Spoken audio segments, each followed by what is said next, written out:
Sveiki. Ir taip šiandien mes tęsiam jau anksčiau pradėtą temą apie sistema susijusius dalykus. Ir kadangi mes jau daug dalykų aptarėm, kurie yra susiję apie patys į ūkį, tai yra kaip ten kokios priemonės veikia, kaip ten kokie nors procesoriai, kompiliatoriai suveikia, tai šiandien mes labiau koncentruosimės ne į įrankius pačius, o į priemonės, kurias mes bandom pasigaminti tų įrankių pagalba. Ir kontekstas žinoma yra toksai, kad mes įsivardijome, kad mes galime rašyti daugiafailės programas, arba daugiamodulinės. Tai reiktų kaip galvot, kad failas tai yra iš tikrųjų tik tai techninė priemonė. Tai yra, jeigu aš turiu tekstinį failą, tai aišku, aš tame tekstinėme faile galiu rašyti C kalbos kodą ir tiek. Bet failas tai yra failas, ir aišku, programa gali užimti daug failų, tada mes ją vadinsim daugiafailinė arba multifailinė programa. Bet tada mes sakėm, kad yra tokia idėja kaip modulinis programavimas, kai mes sakėm, kad gera idėja savo programinį įrangą laikyti kaip galutinį produktą sudėliotą iš kaladėlių ir įsivaizduoti, kad mes ją konstruojam kaip žaislą iš kažkokio konstruktoriaus ir iš kažkokių sudėtinių dalių. Ir mes tas žaislą galim surinkti, išrinkti, o jeigu išrinkom, tai turim detalių, kurias galima panaudoti kitur. Tai tos detalės mes laikykim, kad tai yra moduliukai, ir tas natūralu yra visokie moduliniai namai, moduliniai žaislai, modulinis mokymas, bet moduliais kažkas. Tai tarsi dabar norisi kalbėti apie modulius irgi programuojant, taip, dėl to, kad tai pagerina daug visokių procesų ir daug rezultatai geresni, taip, dėl to, kad nereikia iš naujo tų dalykų rašyti ir taip toliau. Tai dabar tada klausimas yra, kas yra tie moduliai. Ir mes lyg ir sakėm, kad tą modulinį mąstymą galima turėti viskame, tai yra galvoti ir apie, kad funkcijos turi būti geros, ir galvoti, kad failai yra irgi turi tam tikrą logiką, kad ten mes tas funkcijas sugrupuojam tarsi į vieną vietą. Ką siūloma yra galvot, kad galima sakyti, kad tas vienam C failė yra kažkoks kodas ir jeigu mes jį susikompiliuojam ir gaunam object failiuką, tai mes tą object failiuką galim traktuoti kaip modulį. Taip? Tai reiškia, jeigu mes sakom dabar modulis, mes galim įsivaizduoti, kad tai yra būtent tas mašininis kodas gautas iš vieno kodo failo. O bendru atveju mes įsivaizduojam, kad jeigu tų failų gali būti daug, tai yra vieną modulį sudaro keli failai, tai tada būtų labai nepatogu tos failus siuntinėti kartu ir sakyti, čia yra 5 šitie failai, čia vienas kažkoks daiktas. Tarsi, jeigu yra vienas daiktas, tai norisi vieną daiktą ir turėti. Ir tas atveda mus prie šnekėjimo apie tai, kas yra biblioteka, taip, kas šituo atveju tai yra tiesiog failų rinkinys kažkoks, tai mes kalbėsim apie tas bibliotekas, kokios jis yra, kaip jis naudojamas ir taip toliau. Ir ta pačia yra gera proga aptart, kas yra C standartinė biblioteka ir ką joje galima rasti. Mes dalį to esam aptarę, bet dalį ne, tai tą likusią dalį aptarsim. Tai važiuojam į priekį. Tai mintis yra tokia, kad, žodžiu, jeigu aš noriu kalbėti, kad kažkas tai yra modulis, taip, tai man norėtųsi, kad tas modulis būtų kažkoks vienas daiktas. Tai dar kartą, kaip galima būtų mąstyti. Bet jeigu aš turiu kažkokią savo programą, kurią aš noriu pagaminti, tai aš galiu galvoti, kad tai programai reikia visokių dalykų. Tai, pavyzdžiui, jinai vieną failą naudoja, kuriame kodas yra, kitą failą naudoja, kuriame kodas yra. Ir mes galim galvoti, kad, mes pasiimam tos failus, susikompiliuojam, gavom vieną failą, susikompiliuojam, gavom antrą failą. Taip, tai dabar ar čia modulis jau ar ne, priklauso nuo požiūrio. Galima galvoti, jeigu mes norėtumėm tiesiog pasiimti ir tos failus laikyti, kaip kad čia visas yra vienas modulis, tai neaišku, ką mums turėtų du atskirus failus. Tai jeigu mes juos kažkaip tai atskyrėm ir sakėm, kad čia eis kažkas tai ir čia eis kažkas tai ir jų nereikia painiot, tai galimai čia yra dvi tos kaladėlės. Tai viena kaladėlė, antra kaladėlė ir tada mes jas surinkę paduodam linkeriui, taip, ir turim savo programą. Dabar tai mintis yra, kad mes tarsi iš tų moduliukų surenkiam savo programą. Dabar, o ką daryti, jeigu mano programoje reikia pasinaudoti kažkokiu tai servisu, kuris, nebūtinai yra mano paties kūriamas, kažkieno kito kūriamas. Tai tas kažkas kitas gali turėti irgi analogišką idėją. Tai yra, aš čia, kad turėjau kodo failus ir gaminau programą. Taip, dėl to, kad, aš norėjau pagaminti kažkokį servisą galutiniam useriui. O dabar, ką daryti, jeigu tas galutinis vartotojas tai yra ne tas useris, kuris su programa dirbs, bet aš noriu, kad mano programa naudotųsi kito žmogaus kodu. Tai tada, jis galėtų tą kodą rašyti čia, bet tas rezultatas, kuris pagamina, tai negali būti programa, o tai turi būti kažkoks programinis kodas, kurį aš paskui panaudosiu savo programoje. Taip? Tai mes sakėm kaip, jeigu mes čia, tarkim, mano programai reikia kažkokie pasinaudoti servisu, kuris kažką daro su XML dokumentais. Tai mes, tarkim, kažkaip paimam čia, sudalinam, vėl turim gal 2 moduliukus, taip, vienas moduliukas ir antras moduliukas yra, mes galim susikompiliuoti. Turim dabar 2 moduliukus, ne, ir jie abudu tie moduliukai tarsi dirba mums su XML failais, tai kažkuria prasme čia yra vienas programinis produktas, ne. Ir aš dabar norėčiau tą programinį produktą duoti kitiems žmonėms. Tai reiškia, čia buvo tų modulių kūrėjai, ne, jie padarė tos daiktus, ir dabar norisi, kad mes galėtumėm naudoti. Čia esu aš ir sakau, man kažkaip norėtųsi, kad aš galėčiau jais naudotis. Tai čia, kad tai yra 2 moduliai, čia yra tik pavyzdys, turint omeny, kad jų gali būti daug. Tai tada, ko mes, tas paprastas būdas, aišku, būtų paimti ir duoti šitos failus, tai jeigu tai yra atviro kodo programa, tai tas ir atsitinka. Alternatyva galėtų būti, kad čia yra ne atviro kodo programa, o jau kažkas, tai aš tos moduliukus persiunčiu. Bet čia labai nepatogu, nes tų moduliukų daug. Tai tada, ką žmonės sugalvojo, kad reikia taip padaryti kažkaip, kad šitie visi dalykai būtų sukišti į vieną failą ir vietoj to, kad aš duočiau tos atskirus failus, aš duosiu vieną failą dabar. Tai aš tą failą galiu pavadinti biblioteka, tai reiškia įsivaizduojam, kad čia yra tarsi knygutės tokios, ne, o čia yra jau tas galutinis failas. Ir tada aš paimu tą failą, nusiunčiu, reiktų įsivaizduoti, kad čia yra ne kas kita kaip archyvas, kurio viduje gyvena tie moduliukai mano, taip, reiškia, mes jau darau prielaidą, kad kaip informatikai susipažinę esam su archyvais ir žinom, kad koks nors zip arba ten rar ar kažkas tokio, ar 7z ir taip toliau, tai yra tiesiog archyvas, jo aš į vidų nueinu, ten kažką rasiu tos failus, kuriuos sudėjau. Tai apie šitą galima galvoti analogiškai, tik tai to archyvo tikslas dabar yra ne paimti ir šitą informaciją kažkaip tai sukompresuoti, kad jinai užimtų daugiau vietos, o tiesiog sugrupuoti juos į kažkokį tai tokį naują programinį produktą, kurį būtų galima naudoti. Ir tas programinio produkto naudotojas tada yra ne kas kita kaip linkeris. Tai yra čia kode mes galim naudoti funkcijas, kurios buvo prašytos šituose failuose. O tada, kai linkinam, tai mums reikia, kad ateitų realizacija. Tai ta realizacija yra šituose failuose.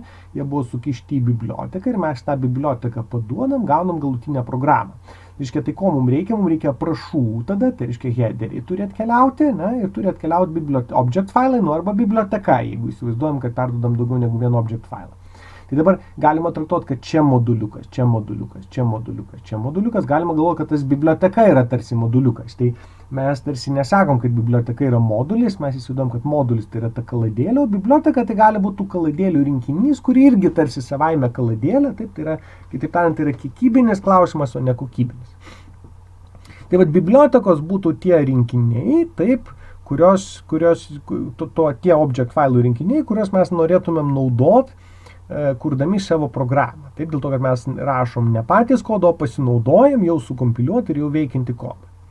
Dabar bendru atveju, jeigu biblioteka sudaro vienas object failas, tai tiesiog galima traktuoti, kad vienas object failas, nepriklausomai nuo to, kad jis ten nesuformatuotas kaip biblioteka, jis galima įsivaizduoti, kad tiesiog biblioteka iš vieno failo. Taip, kai mes sakom biblioteka, reiktų įsivaizduoti ir modulį kartu, čia naudosim kaip sinonimus, bet kadangi kalbam apie bibliotekas, tai sakysim biblioteka. Dabar kas ten viduje gali būti?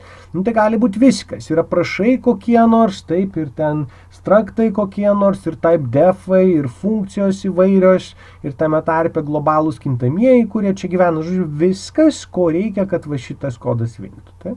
Ir visas tas sukišama mes galim naudotis. Dabar bibliotekos būna 2 tipų. Bendru atveju tai yra statinės ir dinaminės. Ir atkreipkite dėmesį, kad šitos sąvokos mus persekioja labai dažnai ir daug. Tai yra mes turėjom statinius ir dinaminius masyvus, mes kalbėjome apie statinę ir dinaminę tipų patikrą, mes kalbėjome apie statinį ir dinaminę atminties valdymą, mes dabar kalbame apie statinės ir dinaminės bibliotekas ir taip toliau. Turėjom ten vykdymo klaidas versus kompiliavimo. Tai žodžiu, tai čia iš esmės yra įvairiuose kontekstuose išlenda tos pačios savokos. Tai statinis tai reiškia kažkoks fiksuotas, nejudantis, o dinaminis tai reiškia kažkokia ten dinamika yra, judesys, judėjimas. Taip? Tai šitam kontekste galima įsivaizduoti, kad statinis tai reiškia masyvų, pavyzdžiui, atveju, kad tai yra nekintantis daiktas, dinaminiai masyvai, tai tada ten mes turim kintamą talpą, taip. Bet galima galvoti ir truputį kitaip, kad statinis dalykas tai yra toksai, kuris yra apibrėžtas tada, kada aš rašau kodą ir jisai nesikeičia, o dinaminis reiškia vykdymo metu. Tai iš tikrųjų su masyvais irgi taip yra. Ne? Mes sakom, kad kada mes rašom programą, mes apibrėžiam, kokia ten bus talpa, sakom 100, pavyzdžiui. O kai mes turim visokius dinaminius masyvus, tai mes turim maloką ir mes tą dydį galime nurodyti vykdymo metu. Taip? Tai dabar vėl yra statinis atvejis ir dinaminis. Tai dabar ateinam prie bibliotekų, apie ką eina kalba. Mintis yra tokia, kad tos statinės bibliotekos, reiktų įsivaizduoti, kaip yra kas. Tai yra object file archyvai. Tai dabar, jeigu aš turiu programą kažkokią, taip, kuri naudojasi biblioteka, tai mes žinom ką, jeigu mes norim ją vykdyti, tai mes turim ką padaryti. Mes turim pasiimti exeką, kuris yra čia, ir užloadinti į atmintį. Tai tame exeke yra mano parašytas kodas. Dabar klausimas, tai jeigu aš naudosiu kažkokią funkciją, printf kažkokiu ten sqrt, tai juk kompiliatoriui ir tam visam loaderiui, visai tam C toolsam tiem, reikia kažkokiu būdu padaryti, kad kai aš paleisiu savo programą, tas printf ar sqrt kodas būtų prieinamas mašininiu formatu, jį būtų galima vykdyti. Tai tada ką daro, reiškia, tie toolsai, jie sako, gerai, yra mano programa, aš suprantu, kad iš mano programos yra kreipinys į sqrt ar į printf-ą, tada aš, kadangi linkinu su kažkokia biblioteka, tai linkeris gali pasižiūrėti, kad buvo kreipinys į funkciją printf, gal buvo ir kitų funkcijų šito bibliotekoje, bet jas nebuvo kreiptasi. Tai tada gal nieko nereikia daryti, tokias skanefai, ten gal darbo su failas, bet aš jo nenaudoju. Bet į printf buvo kreipinys. Ir tai reiškia, kad man reikia susirasti, kurgi yra printf kodas ir sulinkinti, tai reiškia susijęti tą programą su tą printf funkciją, kuri gyveno galimai kažkokiam modulį ar kažkokioje bibliotekoje.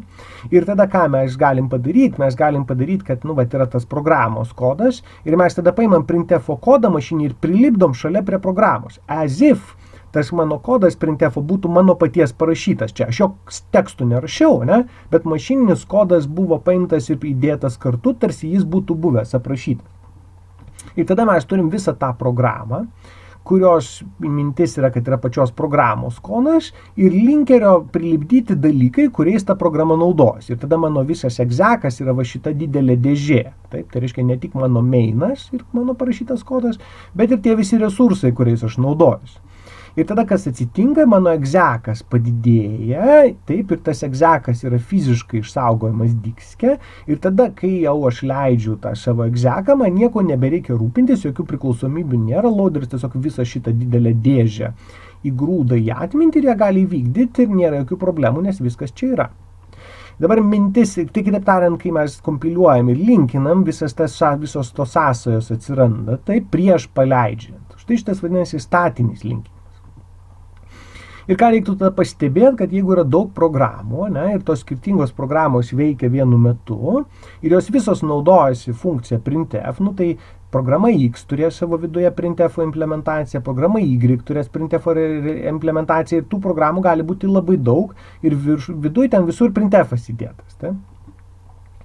Tai tada žmonės pagalvojo, kad gal nereikia taip daryti ir galima galbūt padaryti vieną kažkokią biblioteką, kas yra ypatingai aktualu bibliotekom, kurios yra susijusios su sistema, tai yra ten visokios su registrai susijusi informacija, visokie ten kalendoriai ir taip toliau, tai yra, kitaip tariant, yra kažkoks servisas, kuris guli operaciniai sistemoje.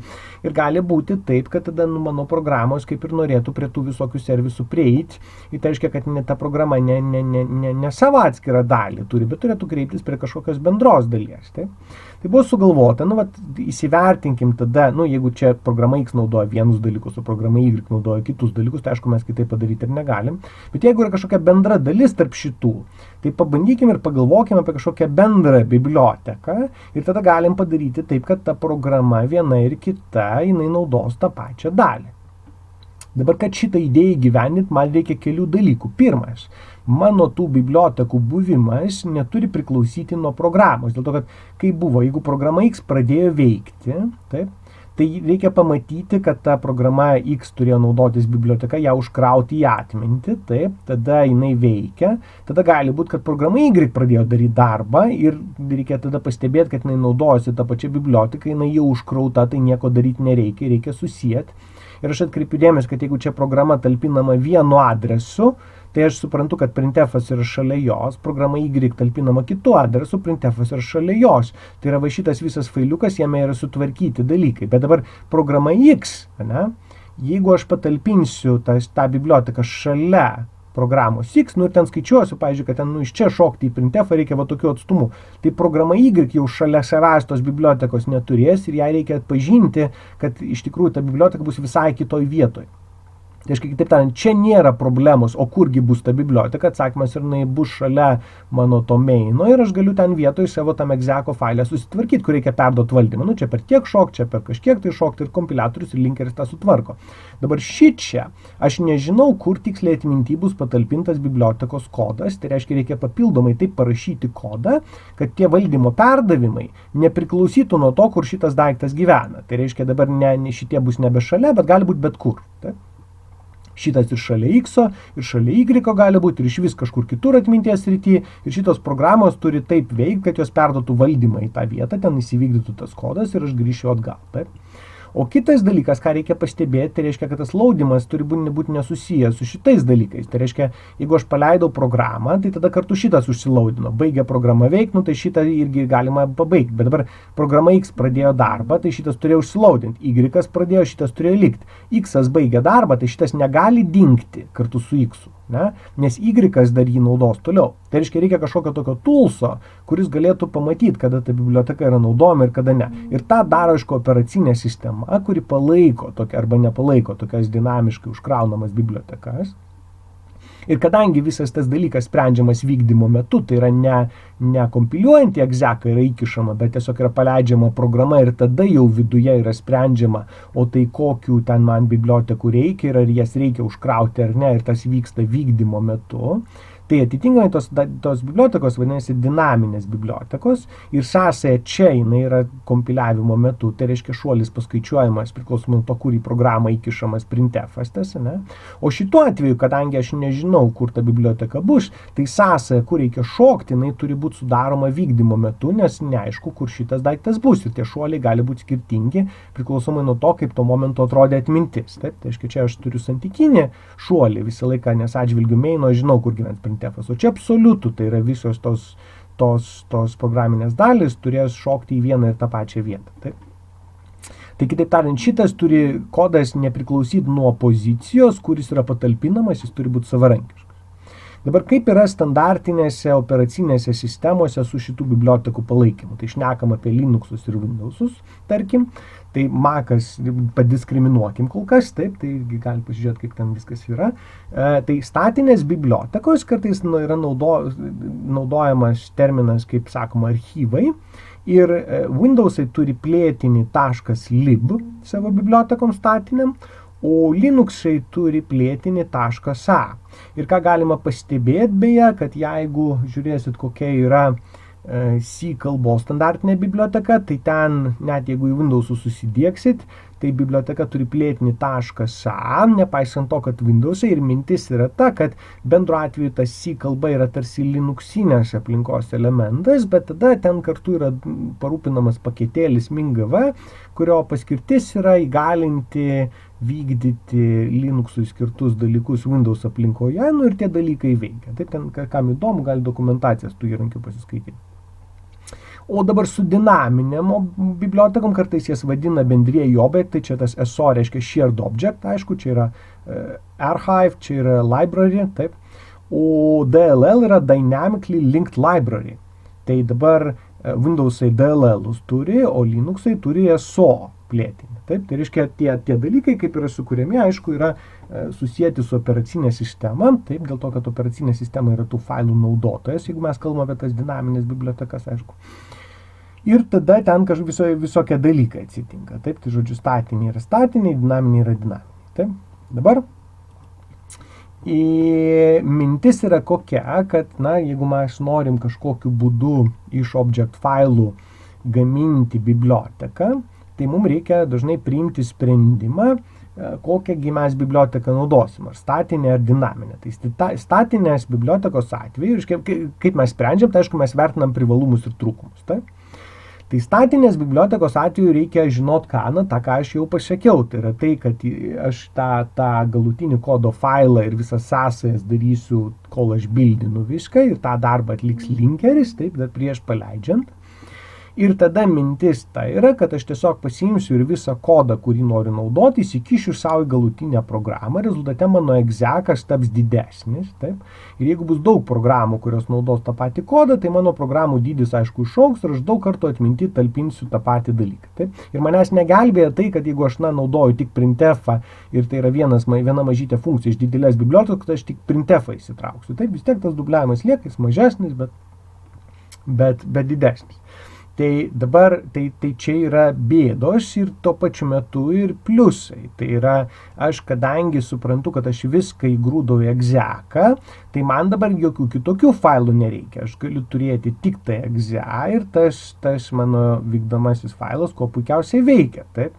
Ir tai reiškia, kad man jau tuo momentu nebereikia rūpintis ten, kaip bus daromos sąsajos, ar aš tikrai visus failus turiu. Taip, tai yra, čia yra, kas turime omeny, sakant, santykinai nepriklauso nuo operacinės sistemos. Tai reiškia, aš tiesiog turiu tokį gabaliuką ir aš jį paleidžiu ir tada jau operacinė sistema turi atitinkamai tiesiog vykdo savo darbą ir tiek.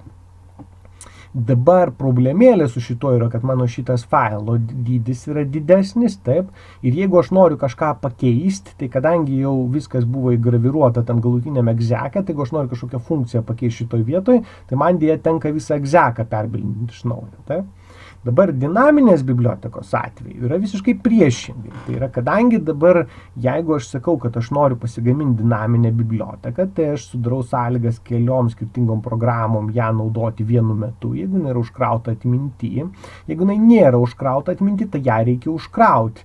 Ir šitoj vietoj gaunasi, kad aš esu priverstas naudotis operacinės sistemos servisu. Tai reiškia, vienas dalykas, tą failą reikia pasiimti ir man paduoti kažkokiu tai būdu. Taip, jeigu to failo nėra, tai tada šitos programos negali veikti, nes dalis kodo neįgyveninta. Linkeris padaro savo darbą, bildinamas egzeką, bet ten viduje yra instrukcijos, kurios sako, kažką tai reikės dinamiškai sulinkinti kartu su kažkokia biblioteka. Taip, ir tą biblioteką parūpinti ir sąsają sutvarkyti. Jau bus darbas operacinės sistemos šitos programos vykdymo metu. Taip. Ir dabar tai reiškia, kad kai bus šita biblioteka patalpinta, kur bus ieškoma tų bibliotekų, dažniausiai operacinė sistema sako, kad jinai ieško įnamajame kataloge arba standartiniuose kataloguose. Čia standartiniai dalykai. Ten, jeigu turim Windowsus, tai, nežinau, turit kokį nors Windows 30, System 32 folderį, kur ten gyvena dauguma visokių DLL-ų, taip, ir taip toliau. Tai žodžiu, tai ir aišku, tos katalogus galima plėsti, ten yra toks kintamasis, jeigu apie Windowsus šnekam, library paths galima nurodyti į ten, ir taip toliau. Tai dabar mintis yra ta, kad šitas procesas tampa daug labiau priklausomas nuo operacinės sistemos. Bet pliusas yra, kad aš tada kai yra egzekas, jisai užima mažiau, taip jis naudoja tik tai tą, ką reikia naudoti. Jeigu ten daug programų naudoja tą patį DLL, tai man reikia mažiau vietos atminti, tai taupau atmintį, kitaip tariant. Ir kas dar įdomu yra, kad jeigu aš noriu pakeisti funkciją, kuri gyvena šitoj bibliotekoje, tai man nereikia keisti šitų dalykų. Ta mano programa buvo subildinta, o aš tiesiog pakeičiu DLL, jį atnaujinu ir viskas. Tai dabar, tai kuris yra geresnis? O balažino, tai priklauso labai nuo konteksto ir nuo programinio produkto, kurį mes gaminam. Taip? Dabar kaip pasigaminti konkrečiai vieną ir kitą dalyką, tai čia yra instrukcijos, kurios iliustruoja, kaip galėtų atrodyti tas procesas. Čia daroma prielaida, kad mes esame Windows'ose, tai bus atitinkami plėtiniai ir naudojam GCC. Taip, tai dabar mes dalį veiksmų jau esam matę ir turėtume būti valdę, tai aš pasakosiu gal ne mažiau detaliai negu šiaip, taip, bet, reiškia, dalis veiksmų nauji, taip tarsi. Tai jeigu aš noriu susikurti statinę biblioteką, aš galiu įsivaizduoti, kad aš turiu du failus, taip. Tai iš tų dviejų failų aš galėčiau mokėti pasigaminti du object failus, taip, tai galim įsivaizduoti, kad čia du moduliukai. Tai ką man reikia pasakyti? Nu, man reikia pasakyti, kad mes negaminam exeką, nelinkinam, o tik sukompiliuojam, tai tada daro tas flagas -c. Ir aš darau prielaidą, kad tas c matyti reiškia, kad compile, taip. Ir do not link, aišku, o ir tada pasakau, kad bus outputas kažkoksai, tai kuris yra toksai. Tai dabar aš savo einamajam folderį turėjau C failus, dabar pasigaminau du object failus. Dabar noriu bibliotekos. Tai ką noriu padaryti? Noriu šitos du failus sukišti į biblioteką, kad su ją būtų galima linkinti. Tai tada tą daro, pasirodo, toks toolsas, kuris šiaip yra archivuotojas, tai jis dažniausiai gyvena tam folderį, kuriam gyvena GCC. Ir jo vardas yra ar.exe, tai mes kreipiamės ar, taip. Dabar čia būna kažkokie flagai visokie, kuriuos galima nurodyti. Čia yra nurodyta RC ir jeigu aš neklystu, tai reiškia štai ką. C reiškia, kad reikia sukurti archyvą, jeigu jo nėra, o R reiškia, kad jeigu tame archyve buvo pasenusios versijos, tai reikia replacing tai, kas yra viduj. Galite pasitikslinti, ar aš tikrai nemeluoju. Ir svarbus momentas yra, kad tada sintaksė yra tokia, mes nurodom archyvo vardą, o po to nurodom failus, kuriuos reikia įkišti jo vidų. Dabar tai čia yra tie failai, mano object, kuriuos mes pasigaminom, čia yra archyvas. Dabar ką reikia atkreipdėmėsi dar? Vienas dalykas, tai yra pagal apibrėžimą, visos bibliotekos turi prefiksą lib ir jeigu mes kalbame apie statinę biblioteką, tai plėtinys yra .a. O čia yra tas same yra mano sugalvotas pavadinimas. Ir jisai yra svarbus dėl to, kad jeigu aš nurodysiu kitokį prefiksą negu lib arba jo nenurodysiu ir kitokį plėtinį, tai tada blogi dalykai atsitiks, atsivers juodoji skylė ir nieks neveiks. Taip? Tai dabar mintis kokia? Kad aš dabar šitos du failiukus sugrūdau į šitą failą ir mano einamajam folderį yra tas failas lib_some_name.a. Tada ką aš norėčiau daryti, aš norėčiau pasiimti savo failą main.c ir pabandyti sulinkinti su šita biblioteka, su mintim, kad man reikia naudoti kodo fragmentus esančius va šituose C failuose. Tai kaip aš tą galiu padaryti? Nu, aš sakau GCC. Aišku, nurodau failą, kurį aš noriu kompiliuoti, taip. Jis savaime, aišku, susikompiliuos ir paskui bus bandoma linkinti, čia jokių flagų nėra. Dabar, kai čia outputas yra, kuris yra main.exe, šitas turėtų nestebint. Dabar įdomus dalykai yra va šitoj va vietoj. -L mažoji nurodo bibliotekos vardą, su kuria reikia linkinti. Tai reiškia, šiaip savaime GCC linkina su standartinė biblioteka ir jeigu aš nenurodau, su kuo linkinti, tai jisai nieko ir nedaro. Čia ką reikia atkreipdėmėsi, kad čia yra some_name. Ir tas some_name yra suprantama, kad prie šito daikto reikės ką padaryti? Pridėti prefiksą lib, susiras kažkokį plėtinį, kuris bus .a galimai, ne? Ir tada sulinkinti. Tai reiškia, bus ieškoma va tokio failo, jeigu aš pasakau, kad linkinti reikia su šituo. O dabar tas failas gali būti einamajam folderį arba ne. Jeigu einamajam folderį, tai gal problemos nėra. O jeigu kažkokiam kitokiam folderį, tai gal problema yra. Taip, dėl to, kad bet kuriuo atveju reikia susirasti. Tai kelią, kur gyvena bibliotekos, nurodo vėliavėlė -L didžioji. Tai reiškia, čia link su viena biblioteka, o čia kur yra folderis. Tai vienas daiktas mažytė raidė, o daug daiktų didžiąja raidė. O taškas reiškia einamoji direktorija. Jeigu parašytume taškas, būtų direktorija vienu aukščiau. Jeigu parašytume -L didžioji ir čia dvigubose kabutėse rašytumėt kelią absoliutų kažkokį ar santykinį, tai būtų tas folderis. Tai? Pagrindinis dalykas yra, kad GCC reikia pasakyti, kur yra bibliotekos ir nurodyti pačias bibliotekas, su kuriam aš noriu linkinti. Ir tada jau linkeris darys darbą. Tai žiūrės į ką kreipiasi main.c, kokie čia failai yra, kas yra object failų viduje. Nes object failai tai kas yra? Tai yra mašininis kodas plus informacija linkeriui, kokios funkcijos yra ir kaip kreiptis. Tai?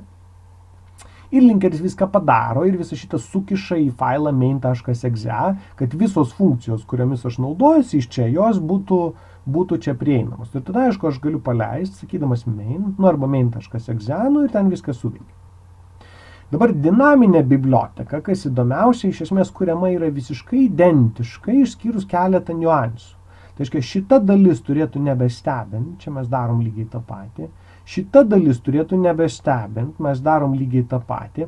Ir šita dalis turėtų nebestebint, mes irgi darom tą patį. Ir aš atkreipiu dėmesį, kad tiek paprastiem archyvam, tiek stebuklingom dinaminiam bibliotekom, aš naudoju tą patį flagą, nurodyt, kur jie yra.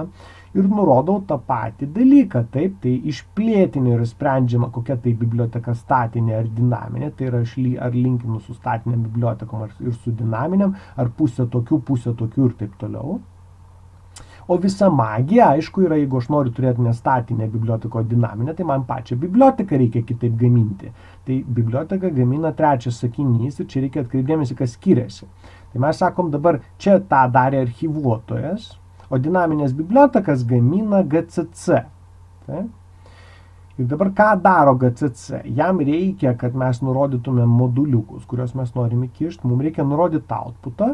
Ir mes nurodom biblioteką. Ir mes lygiai taip pat laikomės tų pačių standartų, nurodom prefiksą, tada nurodom bibliotekos vardą, kurį patys pasirenkam, bet plėtinys yra DLL, kas reiškia Dynamically Linked Library. Ir kas dar svarbus momentas, ir aš sakiau, kad tos bibliotekos turi būti kažkur tai patalpintos atminty taip, kad jų kodas būtų nepriklausomas, tai gali būti, kad kai jūs bandysit tokį dalyką parašyti, jums kompiliatorius mes warningą ir sakys, kad jums reikia padaryti kodą, kuris būtų nepriklausomas nuo pozicijos, kuris talpinamas. Tai kartais būna reikia parašyti, kad mes darom -f mažoji ir PIC, kas reiškia Positionally Independent Code.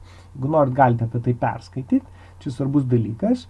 O dabar, kartais būna, kad to nereikia daryti, kompiliatorius pats susipranta, tai yra, jeigu aš kuriu DLL, tai jisai supranta, kad tas kodas turi būti nepriklausomas nuo pozicijos, taip jo funkcionalumas.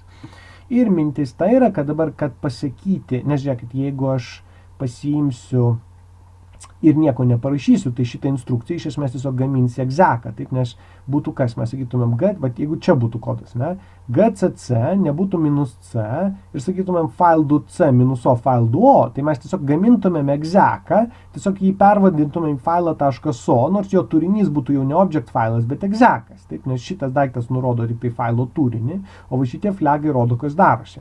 Tai jeigu mes tiesiog sakom GCC file1.so file.o ir nieko daugiau, tai reiškia, kad pasiimk object failus ir gamink egzeką.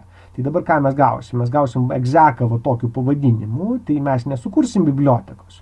Mes sukursim tiesiog kažkokį failą, užvadinsim jį taip, ir tiesiog DLL neveiks, o jeigu pervadinsit jį ir pasakysit libsam_name.exe, tai jisai veiks paskui. Taip ir nebūtinai kompiliuojant, bet ir rankutėm pervadinsit.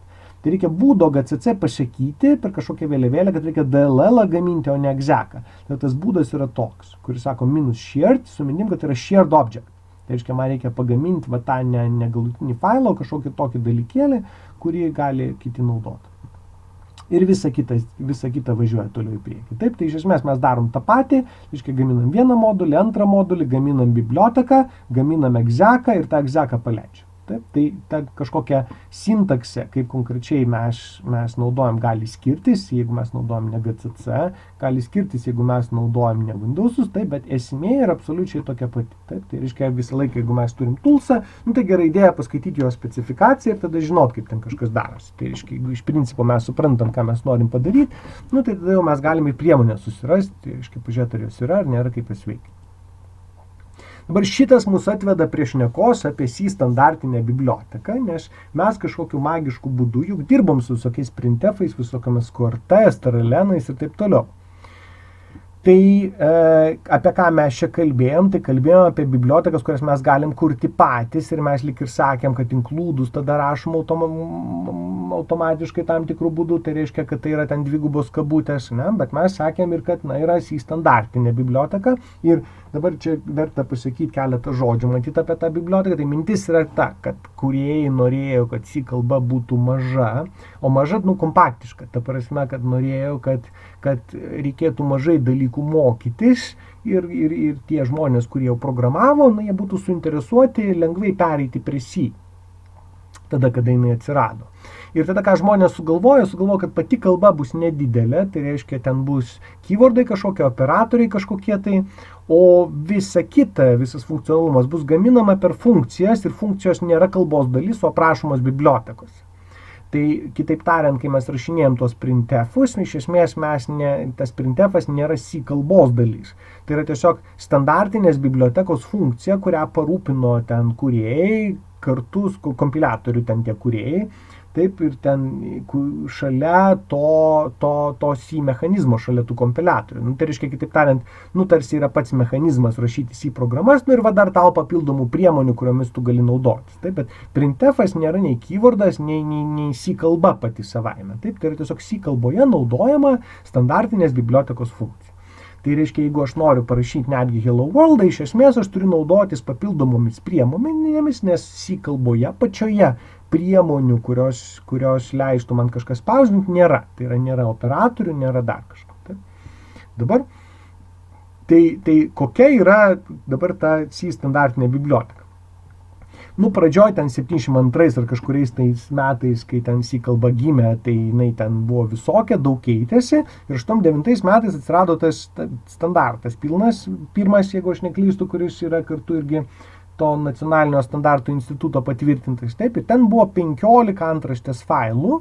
Tai yra mintis yra ta, kad ten tų moduliukų ir viduje tų bibliotekėlių gali būti daugiau, taip, bet tą darydavo viską to linkinimu ir viso kitų rūpindavosi linkeris, kuris automatiškai linkina su atitinkamais katalogais, kurie yra standartiniai. Taip. Ir man nereikėdavo rūpintis, tai galim įsivaizduoti, kad bibliotekų C kalboje yra ne tiek, kiek tų bibliotekos failų yra viduj, bet tiek, kiek yra tų antraštės failų, nes ten tie antraštės failai tarsi yra apibūdina tas funkcijas, kuris gyvena kartu. Dabar yra vėlesni standartai C kalbos, o ką reiškia standartas? Tai reiškia susitarimas, kokia C kalba yra gera, kokia yra bloga. Čia truputį kaip lietuvių kalbos ten rašybos ir skyrybos taisyklės kažkokios. Reikia susitart, kas yra ir kas nėra lietuvių kalba. Ir jeigu ten, kadangi lietuvių kalba šnekasi žmonės, tai mes galim įsivaizduoti, kad yra vietos interpretacija ir ten nedaryti nesąmonių, bandant tą kalbą formalizuoti kažkokiais būdais. Dabar tuo tarpu, kai mes kalbame apie programavimą, tai mums reikia, kad ta kalba būtų formalizuota, dėl to, kad reikia įrankius rašyti. Tai jeigu mes paliksim vietos interpretacijom, tai tada vienas kompiliatorius veiks vienaip, kitas veiks kitaip ir bus blogai. O norisi, kad visi susitartų, kaipgi reikia daryti. Ir tada visi gali prie šito sietis ir tada pernešamumas ir kiti dalykai yra didesni.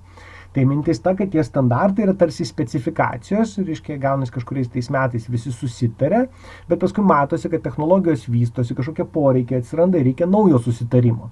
Tai tas standartas yra susitarimas protingų žmonių, kaipgi turėtų atrodyti C kalba, arba kitaip tariant, ką turėtų palaikyti kompiliatorius, kad jis galėtų sakyti, kad jisai palaiko tam tikrą standartą. Tai tada, jeigu aš turiu kodą C kalbos ir aš žinau, kad aš jį parašiau pagal ten C99 standartą, tai aš vietoj to, kad improvizuot, galiu pažiūrėti, kokie kompiliatoriai palaiko ten 99 metų standartą ir aš tada tikiu, kad jeigu kompiliatoriai sako, kad jie palaiko ir ten yra žinoma, kad tikrai taip ir yra, tai jeigu aš to kompiliatorium kompiliuosiu, tai tada žinos, kad viskas bus gerai.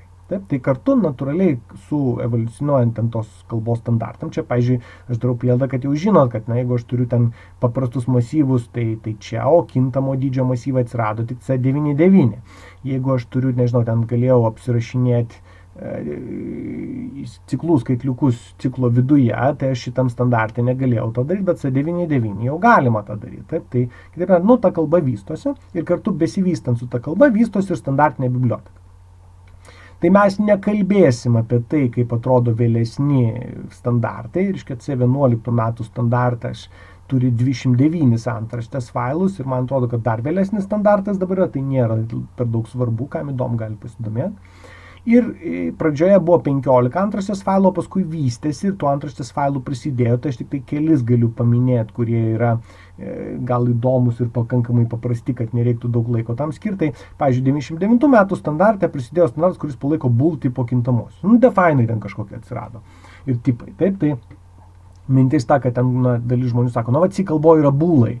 Tai reikia skirti, kas yra C kalbos dalis ir kas yra dalis ten tų standartų ir bibliotekų, kur ten atitinkamai atsirado. Tai tada yra kompleksiniai skaičiai, jiem palaikymas atsirado atitinkamai bibliotekoje ir dar tų bibliotekų yra.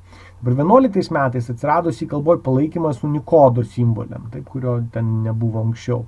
Atsirado daugiagijės programos, taip, kadangi norisi, kad ne vienas procesorius galėtų vienu metu apdoroti. Ir taip toliau.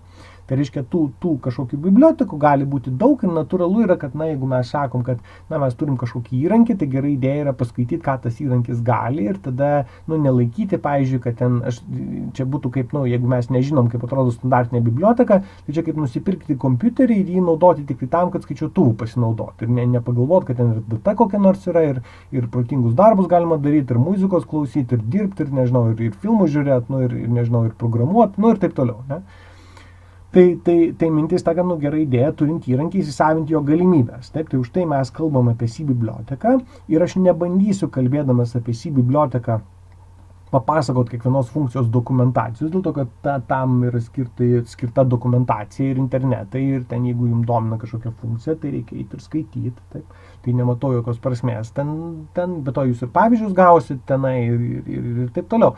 Tai bet kuriuo atveju bus ta veikla, kuriam reikės daryti, jeigu jūs peržengsit standartinės bibliotekos ribas. Jūs matysit, kad tiesiog toj standartiniai C bibliotekoje nėra jums reikalingo funkcionalumo, bet kažkas kitas, ar ten jūsų komandos nariai, ar tiesiog kažkokie kiti kūrėjai, jie bus padarę kažkokius projektus ir jums reikės pasiimti, prisitaikyti savo projektui. Tai jūs vėl eisit ten ir skaitysit. Kitaip tariant, jūs visko išmokti iš anksto negalit ir tada visa idėja yra mokėti mokytis. Taip? O ką aš galiu padaryti tada? Tiesiog padaryti reklamą ir apžvalgą viso šito, kad tiesiog žinot, kur reikia eiti. Taip, tai yra ne kaip ten tą konkretų įrankį naudot, bet maždaug kur rasti ir jeigu ten tada įdomu, tai detaliau žinosit, kur skaityti. Dabar turėtų nestebinti, kad C standartinė biblioteka yra statinė ir tai yra dėl to, kad yra noras, kad mes darytumėm savo programas, kurios būtų nepriklausomos nuo operacinės sistemos santykinai. Taip. Ir tada su visom iš to išplaukiančiom pasiekmėm. Tai dabar čia yra pavyzdys, kaip atrodo katalogas, kaip galėtų atrodyti suinstaliuota aplinka. Taip, čia yra tas DevCPP Orvelo berods, ten CodeBlocksuose kitaip atrodys, bet esmė nesikeičia. Taip, tai reiškia, mes turim bin folderį, kuriame gyvena visi tie mūsų toolsai, apie kuriuos kalbėjom. Tai ten GCC, mes kalbėjom apie make toolsą, kalbėjom apie AR, jau ir taip toliau. Ne? Tai va čia gyvena tie dalykai. Tada include folderį dažniausiai gyvena visi antraštės failai ir mes sakėm, kad antraštės failai yra ieškomi ten arba mano nurodytose kataloguose arba standartiniuose. Tai va tas standartinis katalogas yra va čia, kurioje sudėti visi tie standartiniai failai, kuriuos mes čia apačioje matom. Tai kai mes sakom include, tada IOH yra žygiuojame va šitą folderį ir ieškome tenai. Taip. Dabar tuo tarpu bibliotekos, su kuriuom linkinama, tai čia tas headeris, kuris buvo, tai jis yra viso labo tik tai aprašas, tai kažkur reikia patį printfo kodą patalpinti. Tai tas printfo kodas, aišku, gyvena atitinkamose bibliotekose, kurios gyvena šitam folderį, o kokios tos bibliotekos yra, čia jau priklauso nuo aplinkos, tiesiog su tom bibliotekom, kurios gyvena, čia yra linkinama, taip, tai yra šitas katalogas. Yra daroma prielaida, kad tai yra tas, kuriame irgi yra archyvai, kuriuos reikia žiūrėti. Ir tada, kai ten mes paleidžiam standartinį ten linkerį, tai suprantama, kad reikia sulinkinti su visom bibliotekom, kurios yra standartiniai bibliotekoj. Mes tada išsirenkam, ką mes naudojam, ko nenaudojam, tai aišku, nepapuola į mūsų egzeką, o ką naudojam, papuola. Taip? Ir turim savo egzeką, su kuriuo galim kažką veikti, ir jis yra vienas stebuklingas ir nepriklausomas. Taip? Tai reiškia, kitaip tariant, jeigu mes gaminam ten dinaminę biblioteką, tas išplaukia iš to, kad mes patys nusprendėm gamintis DLL ir tokį parašėm, o ne iš to, kad tai yra standartinė kažkokia tai standartinės C bibliotekos sprendimas. Tai dabar iš lėto mes bandysim aptarti tuos 15 antraštės failų. Tai vienas iš jų yra std.ioh. Mes jau esam labai nemažai aptarę ir tai yra iš tikrųjų, jeigu pažiūrėt, kiek viso funkcijų eina į visą tą C standartinę biblioteką 89 metų, maždaug pusė jų yra va šitoj va bibliotekoje. Ir tai yra, aišku, biblioteka, kuri yra susijusi su inputu ir outputu.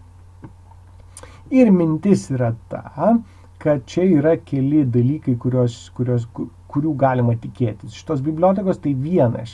Čia yra visas darbas su srautais ir įrenginiais. Mes kalbėjom, kad galima ten atidarinėti ir uždarinėti failus, bet tie failai yra ne kas kita, kaip iš tikrųjų tam tikros priemonės ir lygiai taip pat vietoj failų gali būti ir įrenginiai, visokie printeriai, skaneriai ir mes tiesiog iš esmės manipuliuojam srautais su visom iš to išplaukiančiam pasiekmėm.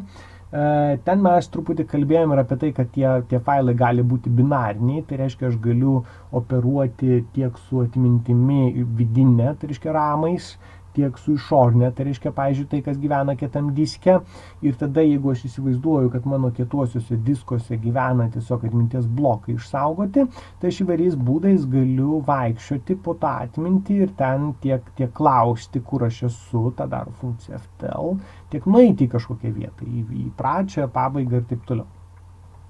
Mes tada kalbėjome apie tai, kad yra įvairios funkcijos spausdinimui, tai buvo simbolinis ir eilutinis skaitimas, spausdinimas, formatuotas ir tada binarinis. Ir apie ką nekalbėjom, bet kas yra įdomu, tai yra suprasti, kad dar kalboje yra realizuotas buferizavimas. Ir kai mes sakom buferizavimas, tai mes turime omeny tai, kad jeigu operacijos su vidinė atmintimi vyksta greitai, dėl to, kad yra tiesioginė prieiga, tai operacijos su išoriniais diskais vyksta santykinai lėtai arba lėčiau. Ir tada, ką žmonės sugalvoja, yra, jeigu aš, pavyzdžiui, naudoju tokias funkcijas, kurios skaito arba rašo po simbolį, jeigu kiekvieną kartą fiziškai galvutė turėtų ten kažkur tai važiuoti ir ten reikėtų kažką tai fiziškai kaitalioti ir kiekvieną kartą rašyti, tai būtų labai brangu ir labai lėtai viskas veiktų. Tai vietoj to buvo sugalvota, kad kai mes kažką skaitom ar rašom, tai tas eina ne tiesiogiai į diską, bet į kažkokią specifinę atminties sritį, kurią mes pavadinkim buferiu. Ir ten kaupiasi tarpinė informacija. Ir tiesiog, kai tas buferį, jeigu mes rašom, tai mes rašom ne į failą, o į buferį. Ir kai buferis užsipildo, tik tada vienu kartu įrašom į failą, kad būtų daugiau informacijos iš karto. Ir priešingai, jeigu mes skaitom, tai mes skaitom ne vieną simboliuką, o nusiskaitom iškart bloką. Ir tada iš to buferio, mes bandom skaityti tada po vieną simbolį ten kiek norim ir tiesiog, kai tas buferis jau tampa tuščias, nes viską skaitėm dar kartą. Tai kitaip tariant, mes bandom skaityti ir rašyti į failą didesniais gabalais.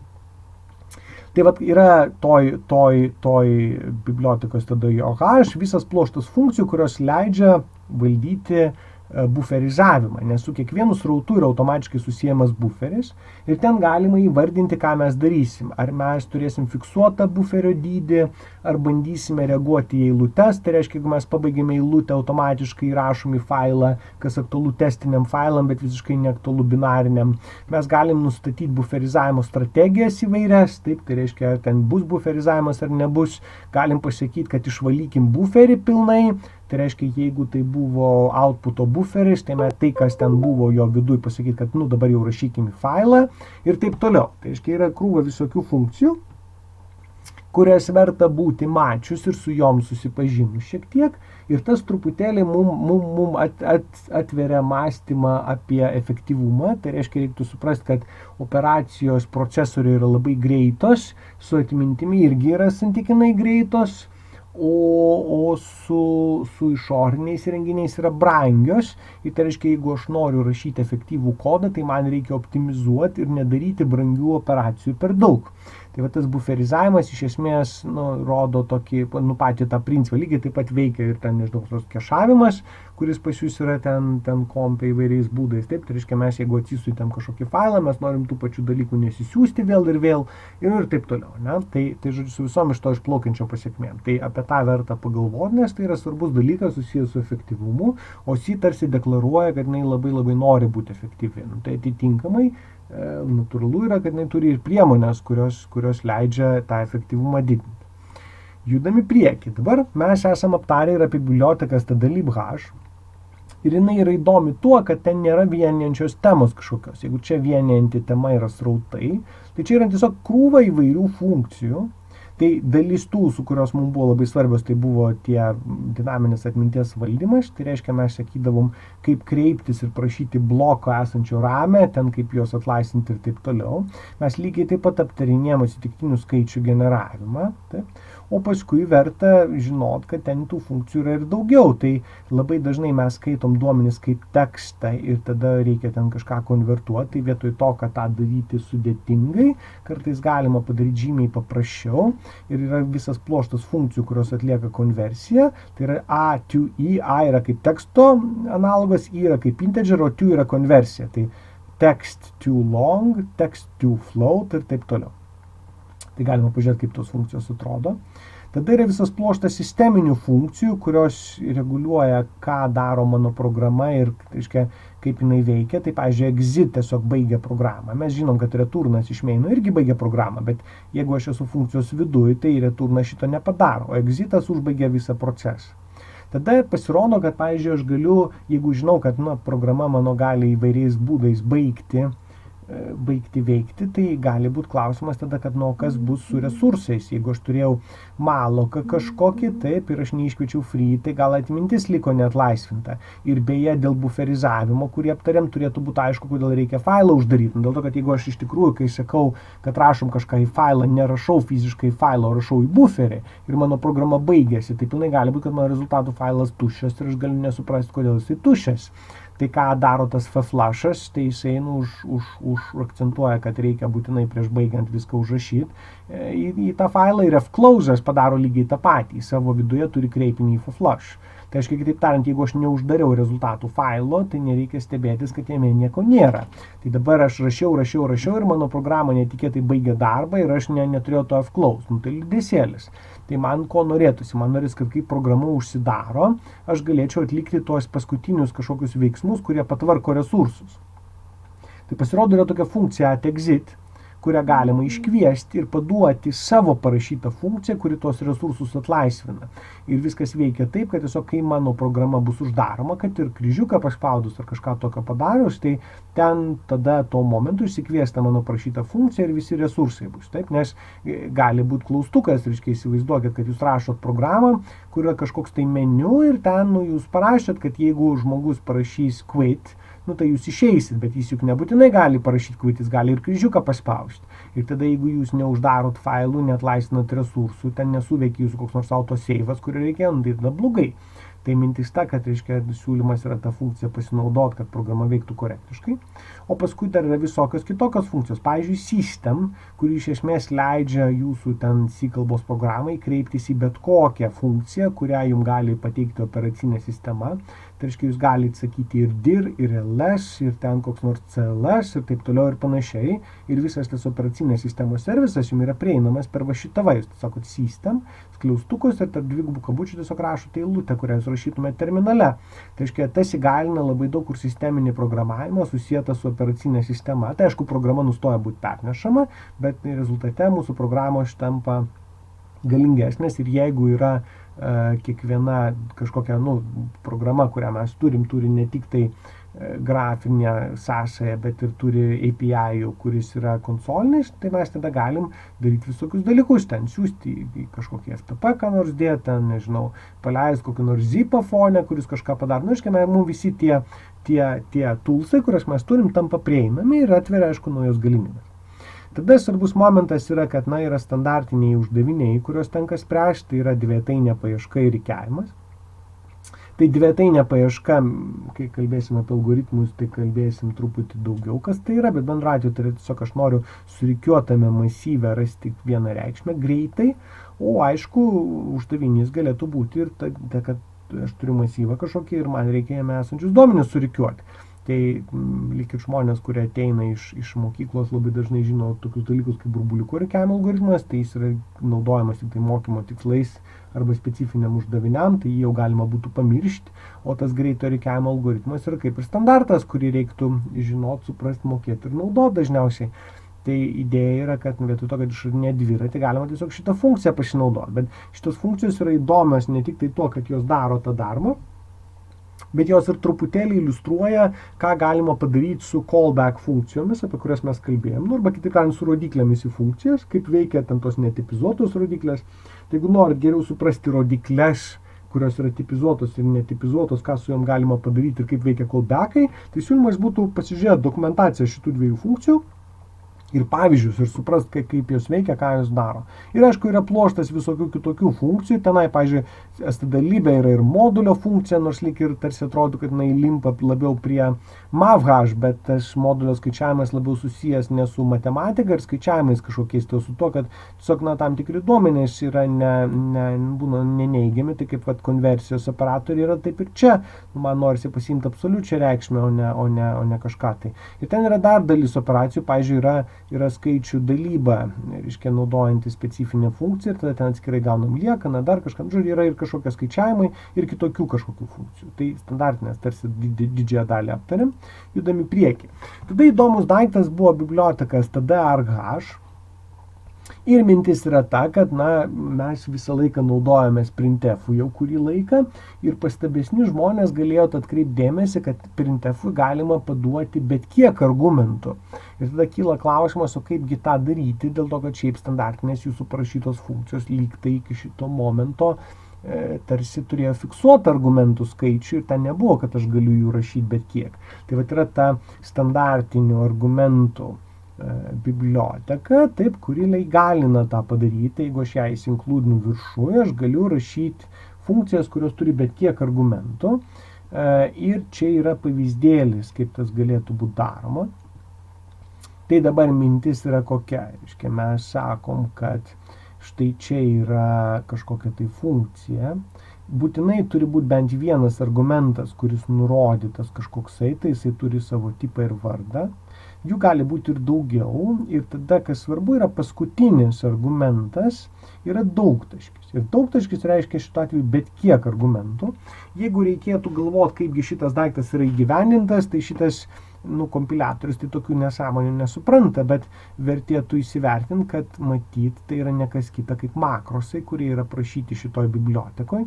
Jeigu norit pasižiūrėti, kaip veikia, tai aišku, atsidarykit šitą headerį, jūs turėtumėte žinoti, kur jį rasti, jau aptarėm šiandien ir tada gali pažiūrėti, kaip tos implementacijos ten atrodo ir kas ten padaryta. Bet kuriuo atveju, reiškia, tą biblioteką sudaro iš esmės keturi dalykai. Tai vienas tai yra tokio tipo struktūra. Tas VA list reiktų įsivaizduoti variable argument list. Tai yra argumentų sąrašas. Ir dabar vietoj to, kad tas sąrašas būtų čianai, reiktų įsivaizduoti kaip, kad čia yra kažkoks argumentas, o čia yra sąrašas, į kurį bus dedami argumentai, kurie buvo čia panaudoti kreipiantis iš šito daugtaškio, imant jos ir kišant į tą AP. Dabar su šito sąrašu yra susijusios trys funkcijos. Tai pradžiai reikia pasiimti ir tą sąrašą korektiškai inicializuoti. Ir mes sakom VA, brūkšnelis apačioje start. Ir jis turi du argumentus. Pirmas, tai yra jo vardas. Tai yra mes sakom, su kokiu sąrašu dirbam.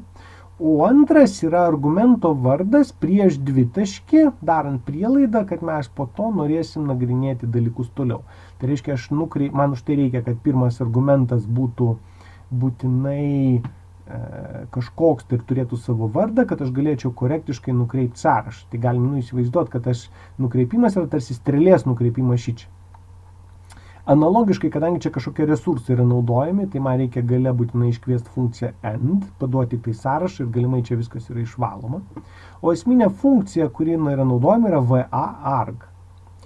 Ir dabar, ko jai reikia, tai jai reikia gauti tą sąrašą, apie kurį mes kalbėjom, ir data type, kuris bus suteikiamas naujai reikšmiai. Šita funkcija grąžina tokio tipo reikšmę. Ir ją prisiskyrus galima tada su ją kažką daryti. Čia galėtų būti funkcija, kuri pirmo argumentu gauna argumentų skaičių, pavyzdžiui, 10, ir paskui čia po kalelio galima išvardinti 10 skaičių. Jeigu čia būtų 2, galima būtų 2 skaičiai. Ne? Ir ką jinai daro, jinai pasako, kad viso bus tiek skaičių, kiek mes pasakėm pirmam argumente. Ir tada iš lėto iteraciniam žingsnė vis traukiam po vieną intą toliau ir jį spausdinam. Taip, tai čia galite pasileisti, galite pažaisti su šitą funkciją. Dabar dar du dalykai, kuriuos galima pasakyti būtų. Pirmas, tai turint tokią konstrukciją, galėtume truputį geriau įsivaizduoti, kaip veikia printf'as. Tai ką jisai daro? Tas pirmas argumentas printf'ui juk yra formato eilutė.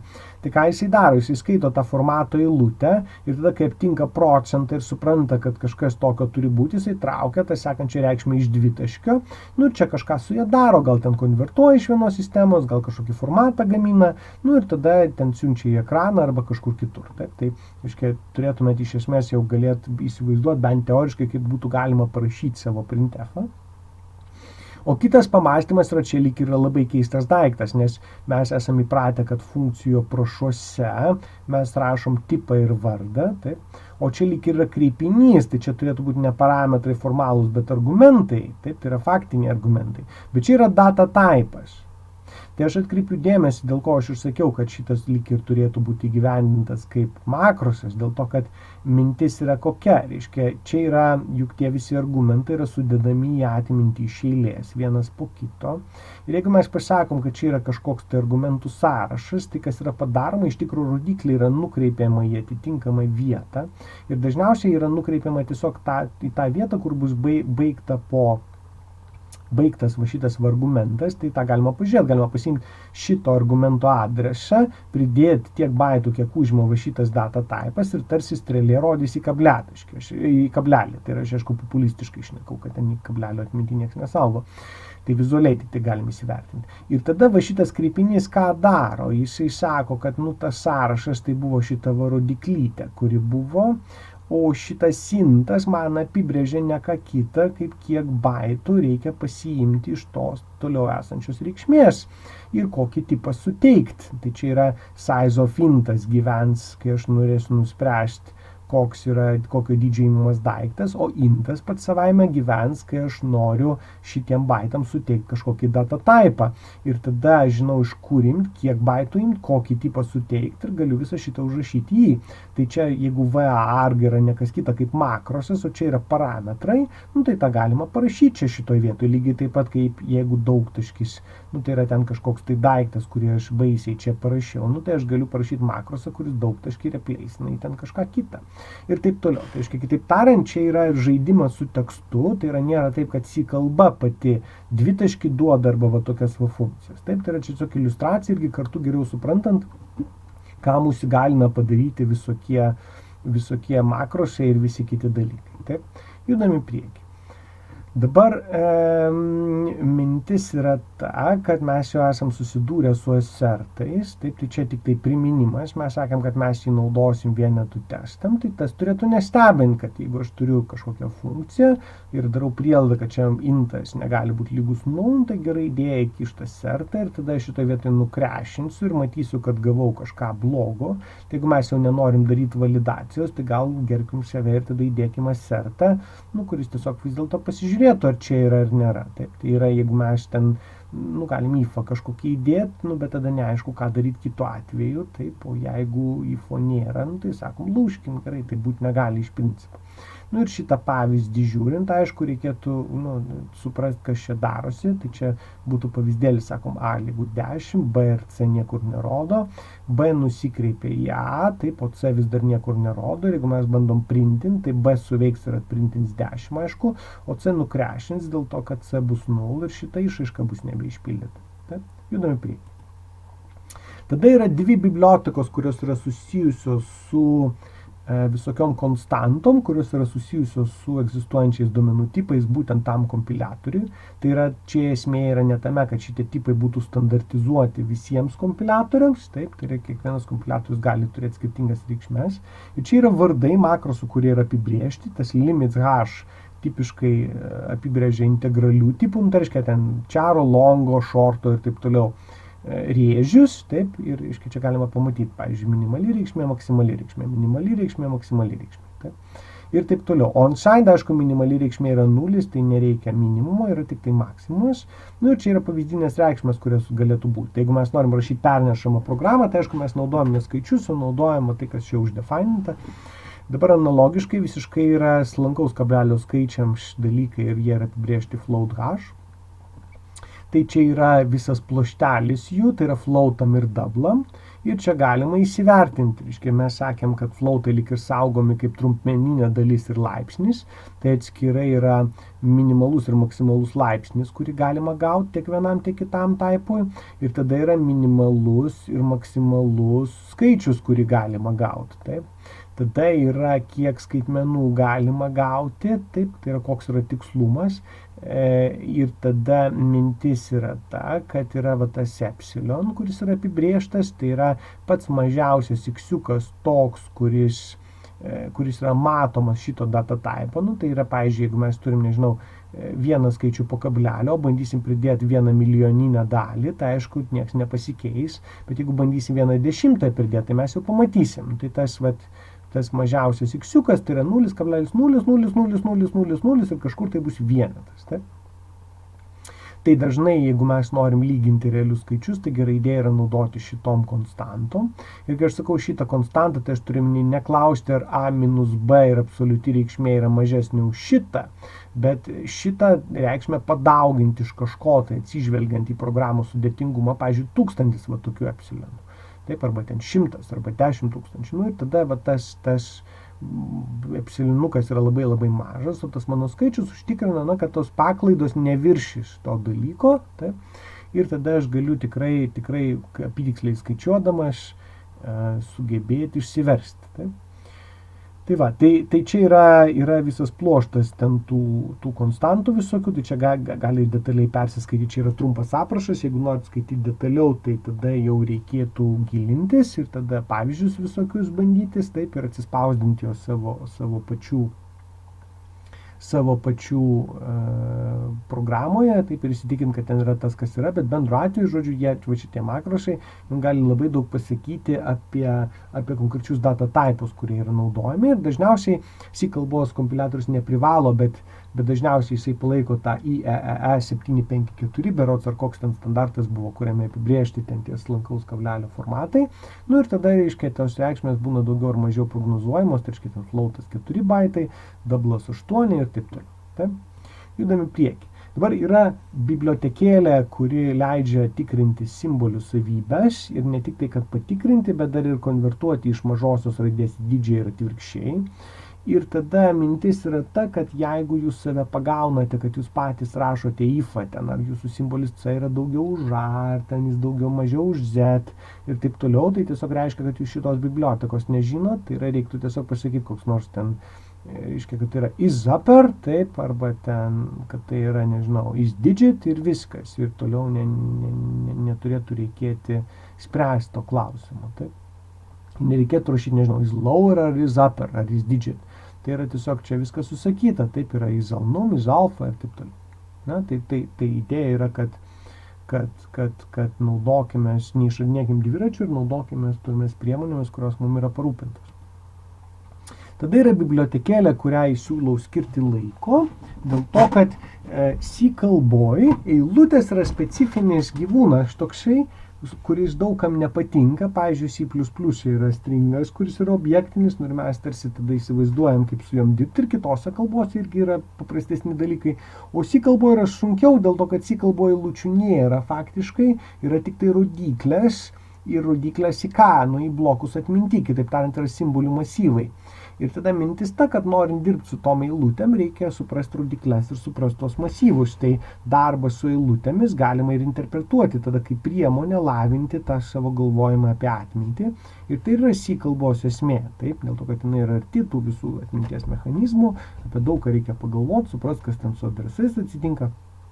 Tai mano siūlymas būtų permesti akį ir pasižiūrėti, ką tos funkcijos daro. Tai reiškia, šiuo atveju mintis kokia. Aš negaliu, jeigu turiu eilutes A ir B, negaliu rašyti A lygu B arba ten klausti, ar A lygu B, nes tai masyvai. Taip, ir mes jau sakėm, kad masyvų C kalboje irgi tarsi nėra tik tai grindys. Taip, tai vienas dalykas yra eilutės turinys, tai reiškia, kokie simboliai rašyti atminti. Ir visai kitas klausimas yra, kur jie sudėti. Tai reikia nepainioti adreso su ten tais simboliais, kurie ten guli. Ir tada mintis ta, kad šita biblioteka ką daro, jinai iš esmės gauna rodykles, o dirba su eilučių turiniu. Tai reiškia, jeigu aš dirbu su eilutėmis, aš visą laiką noriu dirbti su funkcijomis kaip taisyklė. Ir aišku, galima pačiam tokias pasirašyti ir tą reikėtų galėti padaryti. bet kam išradinė dviratį. Tai dažnai, jeigu kalbam apie programavimo greitį, tai patyrę žmonės programuoja greičiau ne dėl to, kad, ne tik dėl to, kad jie jau matę būna dalykų ir daug greičiau parašo tą patį kodą, bet ir dėl to, kad tiesiog yra įsisavinę bibliotekos priemonės ir viską sprendžia per bibliotekas. Tai tiesiog vietoj to, kad rašyti patys, jie tiesiog funkciją pasinaudoja ir viskas. Tai dabar tos funkcijos yra įvairios, tai funkcijos yra CPI ir NCPI, jos skirtos yra persiuntimui simbolių iš vienos eilutės į kitą, čia yra eilučių apjungimas, čia yra eilučių palyginimas, o čia yra paieška simbolio eilutėje. Tai atitinkamai patiems rašyti ciklus ir ten kažką daryti, kai rašytos funkcijos visiškai neverta to daryti. Ir dabar, ką dar reiktų pastebėti, yra funkcijos, kur yra, jos visos prasideda str, tai prefiksas yra, o dalis jų turi n ir dalis yra, kur neturi n. Tai mintis ta, kad tos, kurios turi n, leidžia papildomai nurodyti talpą, tam, kad jos neviršyti. Tai yra, jeigu aš ten pasakau, kad paimkim ir kopijuokim iš vienos vietos į kitą, tai gali būti, kad ten toj rezultato eilutėj man neužteks vietos. Tai tada bus bėdutė. Tai tas n leidžia suvaldyti, nes daro nedaugiau negu n kartų tą dalyką. Dabar ir dar svarbu yra, kad čia reikšmės, tai yra daug kur matysit, kad yra s, tai s yra source, o t yra target. O C yra const, mes dar kalbėsim apie tai, kas tai yra, bet tai yra signalas, kad ta eilutė nesikeičia, tai yra, kad tai yra duomenys. Tai reiškia, S yra rezultatas, o čia yra konstas šitas. Ne? Žodžiu, mintis ta, kad šitą aš dabar galvoju, matyt, aš gal blogai pasakiau, nes dažniausiai būna source ir target, tai negali būti const target, jeigu targetas keičiasi. Taip, tai čia šituo atveju matytas ST yra tiesiog vardai, kurie tiesiog abėcėlės, S nuo žodžio stringo, tai yra sekanti raidė. Ir šitoje vietoje matyt galima būtų vėl šitą išnaudoti kaip gerą iliustraciją, dėl ko yra nelabai gerai rašyti vardus, kurie klaidina, dėl to, kad jeigu aš noriu nukopijuoti stringą į stringą, taip, tai iš kur aš kopijuoju yra source, o tai į kur kopijuoju yra target. Dažnai vadina source ir destination, taip. Tai va šituo atveju čia būtų source'as, taip, čia kuris yra konstantinis, o čia būtų target, taip. Žodžiu, mintis ta, kad čia, žodžiu, yra tų įvairių funkcijų. Ir aišku, jeigu jūs norite ten pasiimti ir jas mokėti naudoti, tai ten reikia atsiminti, kur yra kas, ir tada, kai kokius jau keletą kartų tą funkciją iškvietėt, tai tada jau kaip ir nebereikia žiūrėti. Jeigu ten norite tą funkciją pasinaudoti pirmą kartą, tai natūralu yra, kad reikės matyti skaityti ir išsibandyti su pavyzdžiais, tai aš tą ir siūlau padaryti, tai tada bus susipažinę truputėlį daugiau. Taip. Dabar kita dalis yra visokių tokių papildomų funkcijų, kurios gali būti naudojamos kažkiek rečiau. Pavyzdžiui, galima eilutėje ieškoti ne tik tai vieno simbolio, bet ir kitos eilutės. Taip. Galima ieškoti, čia aišku, šitas turėtų nestebinti, tai yra galima paklausti, koks eilutės ilgis, galima atsispausdinti pagal error kodą tam tikrą pranešimą standartinį, galima eilutę suskaidyti dalimis, taip, čia yra bandymas pasiimti ir pasakyti, palyginti eilutes ir nustatyti, ar viena eilutė yra kitos pradžia, tas prefiks tai yra pradžia. Taip, o čia yra bandymas susirasti skirtukus kaip tokius. Žodžiu, tai yra visokios funkcijos, kurios leidžia atlikinėti dažnai atliekamus darbus. Taip, ir tada su to galima kažką veikti ir vėl jos visos dirba per rodiklės. Tai yra ten, tiek tas CS, tiek CT yra char su žvaigždute tipo kintamieji. Taip, ir grąžina kažką. Tai aišku, ten vėl su visom iš to išplaukiančiam pasiekmėm. Ir kas dar įdomu yra, tai string bibliotekoje yra dalis funkcijų, kurių prefiksas yra mem. Ir atkreip dėmesį reikėtų, kad buvo strcpi ir dabar yra memcpi. Tai buvo ten strcmp ir dabar yra memcmp. Tai jos tarpusavy skiriasi tuo, kad jeigu mes kalbėjome apie eilutes, tai mes kalbėjome apie tai, kad jos būtinai baigėsi reikšme nulis, tai buvo null terminated strings. O kai mes kalbame apie šitas funkcijas, tai mes kalbam iš esmės apie masyvų persiuntimą, ir mes tada nebekreipiam dėmesį į tai, kur yra eilutės pabaiga, o visą laiką yra lygiai kiek simbolių siūsti. Ir tada šitas funkcijas galima panaudoti, pavyzdžiui, ir lyginimui, nežinau, ten masyvų intų, nebūtinai tik tai čarų. Ta prasme, kad aišku, n čia bus skaičiuojamas baitais, bet nieks mums netrukdo padauginti. Jeigu mes turim 10 intų ir mums reikia vieną masyvą nukopijuoti kitą, tai mes sakom MCPI, čia sakom iš kur, čia sakom į kur, o šį čia pasakom, kad yra n elementų kart size of int, nu ir viskas važiuoja. Taip? Tai žodžiu, tai mintis yra ta, kad mes šitos dalykus galim irgi naudoti ir reiktų žinoti. Dabar dar yra reklama, natūraliai yra, kad kurso gale jūsų laukia kažkoks egzaminas, tai reikėtų galvoti taip, kad jūsų kodavimo įgūdžiai yra pakankami ten tam C kalbos primityvam, jeigu iš esmės jūs galit patys įgyvendinti bet kokią funkciją rankutėmis iš string.h. Tai reiškia, pavyzdžiui, per egzaminą ten tikrai nebus prašoma jūsų gyvendinti printefą kažkokią, nes jūs pražilsit, nusišausit ir tą prasmės nėra daryti. Dabar, arba ten kokią nors, nežinau, iš stdarg apibrėžti makrose kokį nors, kaip ten tas veikia, ką aš esu pasakau. Tai bet, reiškia, tos funkcijos, kurios yra iš string.h, yra jums įveikiamos. Matyt, viena iš sunkiausių funkcijų yra strat.tok. Pagal tai, kaip jinai veikia, tai va galit užmesti akį ir jeigu norit, tai bendru atveju čia galėtų būti laisvalaikio pratybos pasiimtas funkcijas įsigyvendinti. Jeigu jūs jas patys įsigyvendino, tai ko gero galima konstatuoti, kad jūs gana neblogai suprantate ir masyvus, ir rodiklės, ir eilutes. Tai čia galėtų būti ir testas savo. Taip? Dabar, aišku, yra biblioteka, kurioje yra matematinės funkcijos, tai čia daug nereikia pasakoti, tai yra visi sinusai, kosinusai, tangentai ir kita trigonometrija, yra visi laipsnio dalykai, tai yra laipsnis 1/2, kažkokie kitokie dalykai, kelimas ten laipsnių kažkas, laipsnio funkcijos, tada yra visas apvalinimas, tai galima suapvalinti į apačią arba į viršų ir yra pluoštais visokių kitokių funkcijų, logaritmai visokie ir taip toliau. Tai vėl, jeigu norit pasižiūrėti, kas toj bibliotekoje yra, tai aišku, reikia dokumentaciją skaityti. Tai čia yra esminės bibliotekos, su kuriamis galėjo tekti susidurti kurse, o dabar yra kitos bibliotekos, taip? Ir mūsų tikslas bus jas trumpai aptarti ir aš nebandysiu pasakoti detaliai, kokios funkcijos ten yra, bet kiekvienai bibliotekai parodysiu po pavyzdį, apie ką eina kalba. Ir tada, kiekvienai tai ne, ta prasme, kad, žodžiu, mintis ta, kad, pavyzdžiui, yra tada defas, tai čia yra krūva visokių apibrėžimų, tai, pavyzdžiui, null yra apibrėžtas, man atrodo, yra tada libe, ir apibrėžtas ir tada joh, yra kažkokie apibrėžimai čia. Timehash, beje, mes irgi buvom susidūrę, kai kalbėjom apie atsitiktinių skaičių generatorių, bet yra kiti pavyzdžiai, kurie yra įdomus. Tai vienas iš tų pavyzdžių yra biblioteka, kurios vardas rno.h.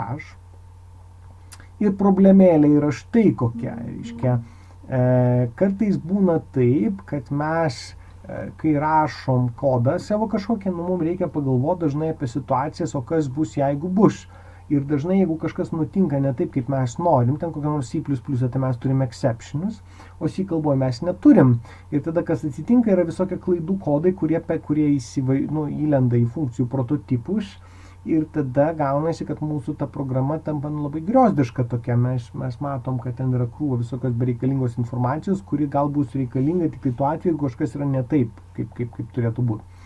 Tai alternatyva visam šitam yra globalūs kintamieji, kuriuose mes fiksuojam klaidų požymius.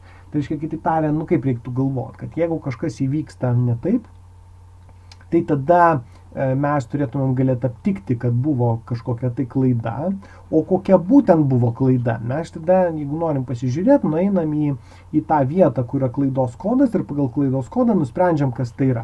Tai va ta biblioteka rno.h, ką jinai daro, jinai inkludina galimybę turėti tą globalų klaidos kodą. Ir čia yra pavyzdėlis. Aš turiu failą, aš bandau atsidaryti skaitimui failą, kurio nėra. Ir čia reikėtų numatyti akivaizdu, kad, jeigu iš to, ką aptarėm jau, kad jeigu to failo nėra, tai tas failas turės reikšmę 0. Bet dabar dėl ko tas buvo? Gali būti įvairių priežasčių. Tai mintis yra ta, kad šitos operacijos metu buvo aptikta, kad čia kažkokia klaida įvyko. Kokia? Neaišku. Tai kas atsitinka, jeigu mes šitą biblioteką turim, tai tada čia suformuojamas kažkoks klaidos kodas, kuris yra įrašomas į kintamai, kurio vardas yra rno. Ir tada tai globalus kintamasis, aišku, ir tada mintis ta, kad galima pažiūrėti, kokia jo yra reikšmė. O ką dar galima padaryti, galima pasinaudoti funkciją str_error, kuri ką daro, jinai turi sąrašiuką standartinių klaidų pranešimų ir ką jinai daro, jinai tiesiog gauna klaidos kodą ir grąžina pranešimą. Tai va šitoje vietoje mes gausim pranešimą kažkokį. Jeigu norite išsitestuoti, galite pabandyti, kaip tas darosi. Ir tipiškai tas skaičius jums parūpina daugiau informacijos negu šiaip ten nulas. Nu, čia nepavyko atidaryti ir nepavyko. Kodėl neaišku. Dabar yra biblioteka, kurios vardas yra setjump. Ir jinai, matyt, galėtų būti labai keista daugeliu žmonių, nebent jūs susidūrėt su exceptionais. Tai iš esmės, ką reiktų žinot, kad va tie jumpai, jie buvo priemonė C kalbos laikais realizuoti apdorojimą tą, kurį dabar parūpina exceptionai. Tai jeigu norite iš tikrųjų suprasti, čia iš tikrųjų mes apie ką kalbam, apie tai, kaip yra tvarkomasi su klaidom. Tai viena idėja, kurią mes kalbėjom, buvo ten viskas važiuoja per prototipus, per grąžinamas reikšmes. Tai prieš tai buvo pavyzdys, kuris sako, negalima tam panaudoti globalų kintamai ir tada mums nereikia visos tos dalyko daryti. O šitas dalykas sako, kad mums nereikia tiesiogiai rūpintis, kas ten, kaip sugrįžti. Mes galim iškart pasiimti ir šokti į tą vietą, kur yra klaidų apdorojimo kodas. Tai aš įkelsiu tiem, kam įdomu, jeigu ypač aktualu ir neįkelsiu, tai pasakykit, aš tada atsiųsiu nuorodą, ką tas domina. Kaip ir iškia tas exceptionų mechanizmas yra įgyvenimas C kalboj. Tai aš to nepasakosiu, nes paprašiau yra pradžioje suprasti exceptionų mechanizmą, kuris žmonėm būna irgi pradžioje sudėtingas, taip ir tada jau nagrinėti šitą, bet techninė prasme, kaip šitos funkcijos veikia. Reiškia, yra susikūriamas kažkoks tai tokio tipo kintamasis, tas ANV yra nuo žodžio aplinka, čia bet koks vardas, o čia yra GMP ir buff, ta prasme šuolio buferis. Ir šito daikto paskirtis yra įsidėmėti, kaip tam tikrų momentų atrodė mano aplinka. Nu, tai reiškia, kokios buvo kintamųjų reikšmės ir panašiai. Ir tada mintis yra ta, kad ką aš galiu daryti, aš galiu pasiimti ir naudojantį šito data type, naudotis dviem funkcijom. Ta funkcija yra setjump ir tas longjump. Tai setjump padaro ne ką kitą, kaip nustato tam tikrą vietą, į kurią bus galima šokti. Taip? Ir mintis yra tokia, kad jeigu aš nieko nedariau ir tiesiog atėjau iš eilės skaitydamas vieną eilutę po kitos, tai šita funkcija jinai pradžioje nieko nedaro ir jinai tiesiog grąžina nulį, ką ir liudija va šitas printf'as. Taip? Bet tada gali būti situacija, kad aš kažkokioj kitokioj vietoj iškviečiau longjump ir tas longjump turi du parametrus. Vienas tai yra skaičius, o kitas tai yra va tas kintamasis, kurį mes čia susikūrėm. Ir čia yra svarbus momentas, reiškia, jisai čia dera, taip? Nes gali būti, kad aš tų setjump kreipinių turėjau daug, tai jie turi būti, jie atskiriami tarpusavį yra pagal šitą kintamai. Tai čia yra tas pats ir čia yra tas pats. Jeigu būtų tie du setjump ir būtų du longjump, tai tada būtų žiūrima pagal pirmo parametro tipą, į kurią vietą reikia ateiti. Ir tas, į kurią vietą reiktų ateiti, tai yra suprantama kas. Nu, čia va, kai aš iškviečiau funkciją setjump, į šitą kintamai bus sukišta visa informacija apie tai, kur buvo valdymas duotų momentų. Ir kai aš iškviečiu funkciją longjump, iš šito kintamo yra išsitraukiama visa ta informacija ir įrašoma ten, kur reikia. Ir rezultate gaunasi, kad aš magišku būdu atsiduriu šičia. Tarsi aš peršokau, bet iš tikrųjų tai yra ne go-to, galima šitą galvoti truputį kaip go-to, bet tiesiog yra atnaujinimas tos informacijos. Tai kaip load game'as toksai, čia aš išsisaugau game'ą, čia užloadinau. Ir va šitas skaičiukas tai yra ne kas kita, kaip ta reikšmė, kurią man grąžins va šitą funkciją perduota ir aš ją galėsiu atsispausdinti. Tai čia tiksliai tas, kas šitam pavyzdyje vyksta, jeigu aš šitą darau, mes ateinam vieną kartą į priekį, gaunasi longjump, nušokam čia ir paskui važiuojam žemyn. O dabar šitą, tai galėtų kilti klausimas, kam taip daryti. Tai mintis yra ta, kad jeigu jūs turėsit go-to dažniausiai veikia vieno bloko rėmuose, tai reiškia, jeigu aš turiu vieną funkciją, aš galiu tą padaryti, bet aš negaliu, pavyzdžiui, iš vienos funkcijos šokti į kitą modulį ir į kitą funkciją tiesiogiai. O šitie dalykai leidžia, tai dažnai tą vadina kaip nelokalų šuolį, tai reiškia globalų šuolį visos programos ribose. O šitas skaičiukas yra ne kas kita kaip klaidos kodas, tai aš galiu galvoti, kad čia yra ta vieta, kur bus apdorojamos klaidos, o tada ir man reikia susikurti tą buferį kažkokį taip. O tada mintis yra ta, kad aš kai atėjau į tą vietą, jeigu kažkur čia buvo kažkoks tai testas, kuris patikrina, ar tas dalykas yra geras ar negeras, ar reikia šokti ar ne, tai jeigu buvo klaida, aš vietoj to, kad bandyčiau tęsti ir iš lėto grįžinėtis, aš tiesiog iškart šoku į tą vietą, kur man reikėtų pratęsti veikimą, o čia yra ne kas kita kaip klaidos kodas ir tada priklausomai nuo to klaidos kodo galima kažką padaryti, arba informacija kažkokia. Čia gali būti ir adresas ir kas tik tai nori. Judami priekį. Tada yra tokia biblioteka, kuri yra vadinama vardu signal.h. Tai ką jinai leidžia valdyti yra signalus tam tikrus, reiškia galima kaip galvoti. Mes tarsi jau sakėm, kad yra tokia funkcija @exit ir jeigu aš uždarau programą, tai iš tikrųjų ta funkcija gali paimti ir iškviesti mano aprašytą handlerį, kuris ten prieš užsidarant išsineša šiukšles ir išsivalo. Taip? Tai bendro atveju, kas atsitinka, tai yra, kai mes turim programą, tai ją įvairiais būdais patenka signalai. Ir kai aš gaunu tą signalą, jį galima kažkokiu tai būdu sureaguoti. Ir tada, kai aš į jį sureaguoju, tai tada aš galiu kažkokius veiksmus daryti. Tai čia galėtų būti pavyzdėlis. Ką aš noriu padaryti? Aš noriu padaryti, įsivaizduokim, kad tokį kodą, kad kai mano programa užsidaro, aš noriu, kad išsikviestų tam tikrą funkciją, kuri išvalo laikiną failą, kurį aš naudojau saugot duomenim kaip analogą, nes man atminties operatyviojo atmintyje pritrūko, tai aš norėjau į diską išsisaugoti. Taip, ir aš norėjau, kad tai būtų darbinis failas.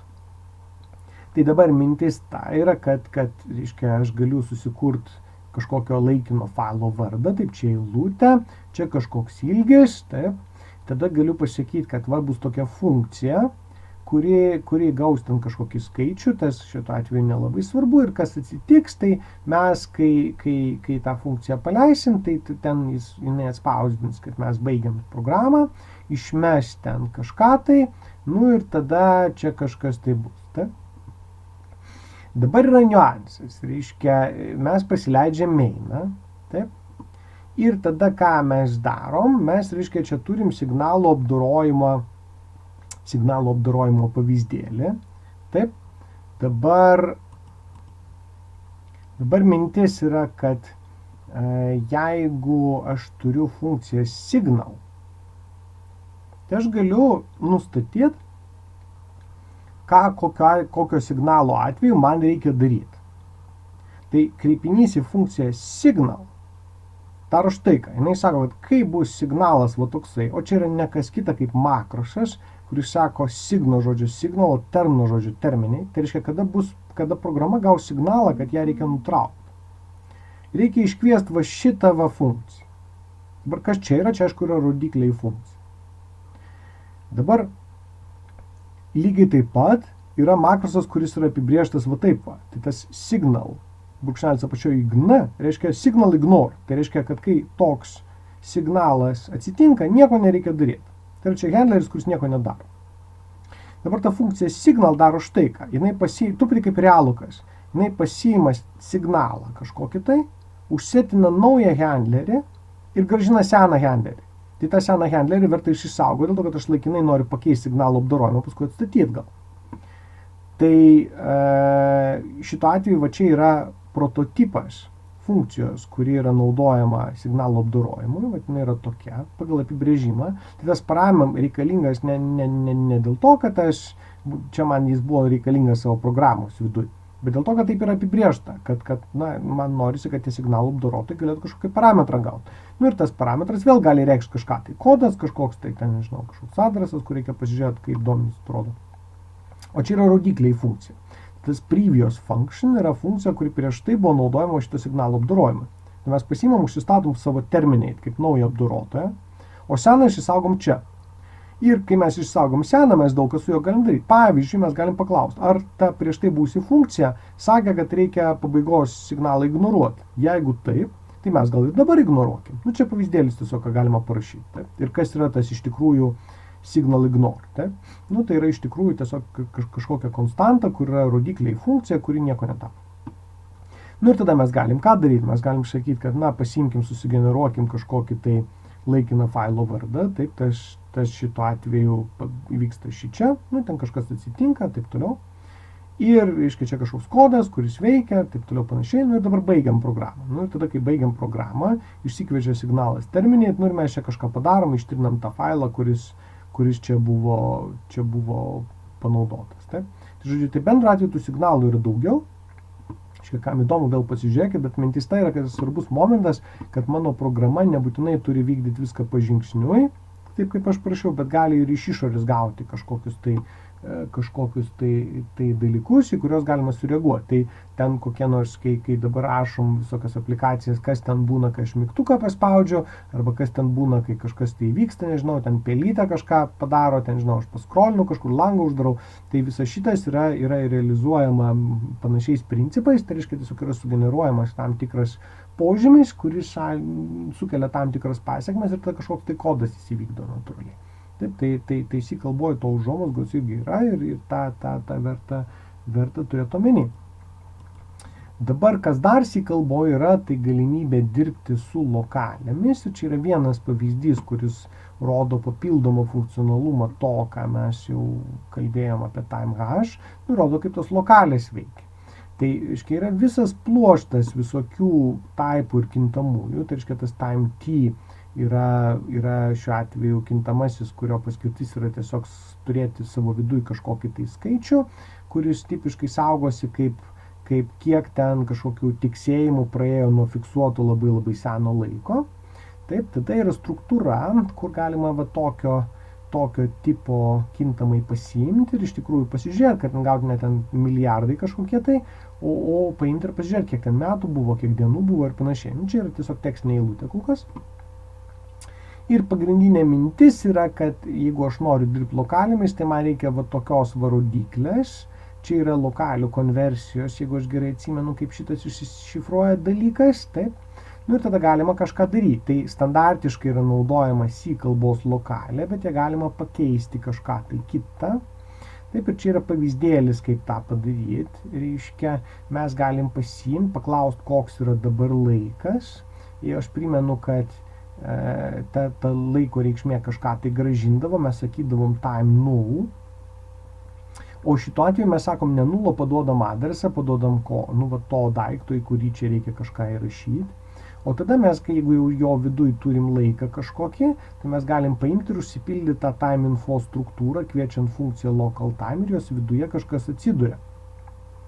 Ir pasirodo, kad tą struktūrą galima pasiimti ir užrašyti tekstu, jeigu mes pasiimam ir panaudojam strf time, ir čia yra str tai eilutė, f tai formato, time tai time. Tai mes paduodam buferį, tai reiškia adresą, kur galima kažką rašyti, talpa maksimaliai, čia yra time, o čia yra formatas, kurio galima kažką užrašyti. Ir tada kažką gausim šitoj vietoj, tai yra mes galim pasakyti, data yra kažkokia tai. Ir toks formatas iš tikrųjų mums duos kažkokį tai spausdinimą, čia galima pažiūrėti, kas buvo, kai mes atspausdinam, date is. Tai tokiu formatu atspausdina datą, taip, kada ten kažkas buvo padaryta. Dabar bendru atveju tos datos dalykai priklauso nuo lokalės tame tarpe. Tai lokalė pačioj pradžioj, jeigu mes sakom, kad pasiimam ir naudojam tą, kuri yra, tai šitas daiktas tiesiog atspausdina tekstu, kaip atrodo lokalė kažkokia tai lokalė buvo ta, kuri buvo lokali C kalbai pačioj pradžioj. Taip? Čia kokie yra parametrai, tai galit pasižiūrėti, čia yra lokalė, kuri yra, čia apibrėžiamas parametras, man atrodo, yra ar galioja ne atskiriem fragmentukam, bet ar galioja viskam čia makrosas, o null tai jisai gauna, o jeigu aš noriu nustatyti kažką, tai man reikia čia kažkokį kitą parametrą paduoti lygiai taip pat kaip time'ui. Ir mintis tai yra, kad čia apačioj tas yra padaroma, mes sakom, statykim naują lokalę, viską keiskim, o tas tuščia eilutė, tai reiškia tą, kuri naudojama operaciniai sistemai. Ir operaciniai sistemai tuo metu buvo naudojama tokia lokalė, tai kas atsitiko, kai aš pabaigoje užsetinau ir antrą kartą sukamas ciklas, aišku, šitoje vietoje atspausdina kokia ta lokalė yra. Ir čia yra pavyzdėliai, tai reiškia, aš lokalę galėjau gauti, aš galėjau gauti datą, pavyzdžiui, išsitraukti, tai reiškia, išsitraukiau su time, bet paskui suformatavau, atsižvelgiant į kažką. Tai taip, čia reiktų atkreipti dėmesį, kad čia buvo kažkoks tai skaičius, o čia dabar jau buvo PM-as kažkoksai, tai taip. Čia buvo lyg ir lyg ir ta data yra 24 valandų, čia yra tik tai 12 valandų formatu, tai reiškia lokalė pasikeičia.